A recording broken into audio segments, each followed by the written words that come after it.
I bet you a lot of you guys have asked the question before, do I really know how to change spark plugs on my Yamaha boat, Yamaha Waverunner?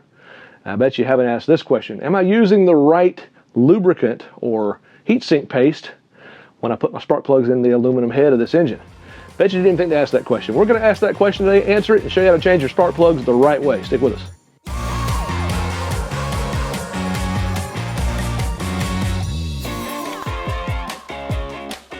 Hey folks, Will Owen here, JetBoatPilot.com. On today's video, we're going to talk about something that is actually a new subject for me, although we've done this for years. We've sold spark plugs for years, but I've never knew about Wacker Paste.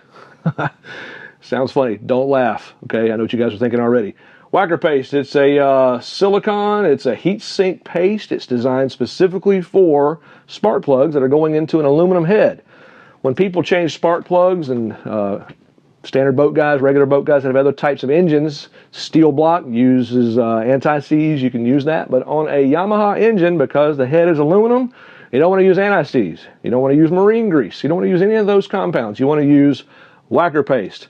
Well, JetBoatPilot, being the great company that we are, found out about this. And now with every spark plug kit that we sell, a small amount of this super expensive paste comes with each kit, enough to do all 4 spark plugs in each pack. Every 4-pack comes with a small 1.2 milliliter bottle of Wacker Paste. You'll learn how to apply that in this video. We're going to show you how to do a spark plug change the way the pros do it. Let's get after it.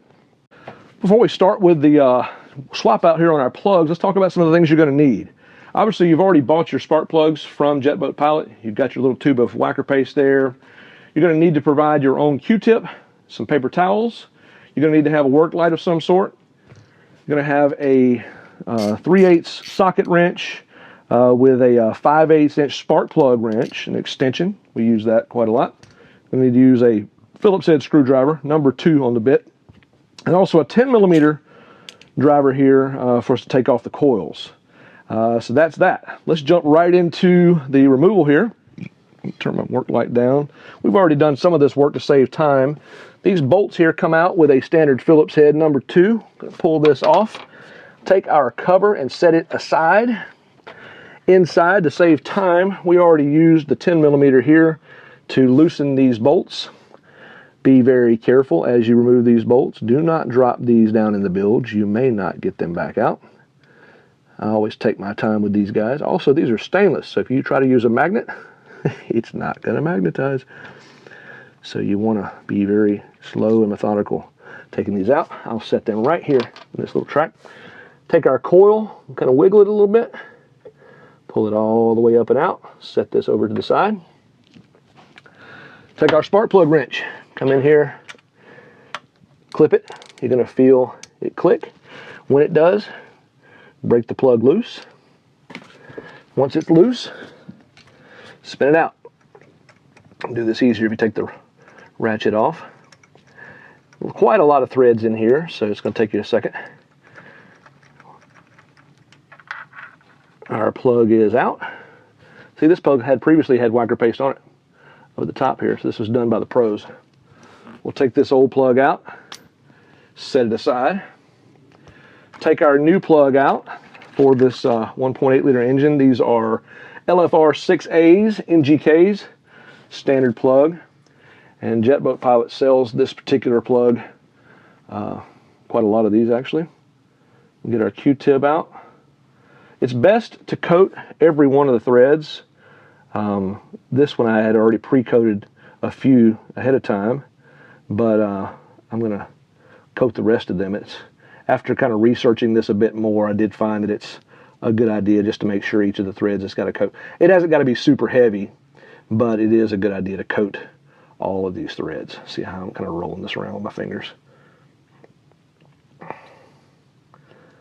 There we go. The thing about this Wacker Paste that's so great is that it does not burn off. High temperature environments, saltwater environments, whatever, it does not give issues. So this plug absolutely will not seize itself up inside this aluminum head. This is a steel plug going into an aluminum head. You don't want to have dissimilar metal corrosion.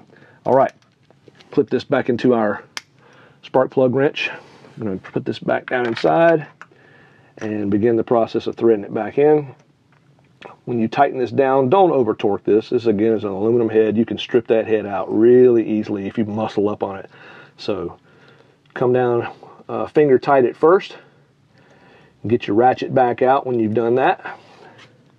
And just give it a little snug. And that's all you need. Just a little snug. And you'll feel that washer kind of crush a little bit. You know you're good. All right, take our coil, push it back inside, press it till you feel the click. Take your bolts, go ahead and thread these back into the openings here and tighten them down. And we'll repeat that step on the remaining 3 on this engine and the remaining 4 on the opposite engine. Again, this is the same procedure for all Yamaha engines. They all have similar coils. Some have different plugs. Older engines like the MR1s are going to run the CR9 EBs. Supercharged engines are going to have a little different plug from this 1.8 liter non-supercharged, naturally aspirated.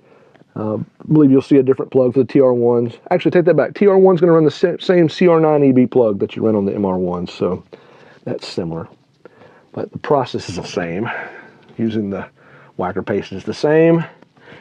Coils are similar, so this process should be the same across all types of Yamaha Boat and Waverunner spark plug change videos. That's it. Now let's put the cap back on. Pull this back up and over. Snap this back in place. It's got a couple of little bolt hole locations. Being mindful to start these by hand. Don't use a drill on these. They're aluminum threads, so you want to thread these in by hand and then use just a regular screwdriver to tighten them down. So nice snug is all you need. All right, well that's your spark plug change. Yamaha 1.8 liter engine, really for all Yamaha engines. Hope this video has been helpful to you. If you have questions, feel free to reach out to us. If you like this video, if it was helpful, bomb the like button below. That helps us a lot. It helps others find our videos more easily, and it's a big help for us. All the products that you've seen here, we'll put those links in the description below, so you can go right to the JetBoatPilot channel and get those coming to you. But thanks for watching. Have a great day.